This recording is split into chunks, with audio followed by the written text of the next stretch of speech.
लोग कहते हैं बाप सख्त होता है और माँ नरम दिल होती है। जानते हैं क्या आप सब बाप सख्त क्यों होता है? बाप सख्त इसलिए होता है कि वो जानता है अगर उसका एक आंसू भी उसके बच्चों या फिर बीवी के सामने निकल आया तो उन सब के हौसले टूट जाएंगे। बाप सख्त नहीं होता, बस खुद को सख्त जाहिर करता है। बात सुने, जिंदगी और किस्मत का पता अगर जायचों 500 अदाद लकीरों और सितारों से लगने लगता तो फिर अल्लाह इंसान को अकल ना देता, सिर्फ ये चीजें देकर दुनिया में उतार देता।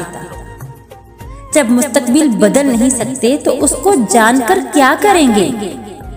बेहतर है गैब गैब ही रहे। अल्लाह से उसकी खबर की बजाय उसका रहम और करम मांगना ज्यादा बेहतर है।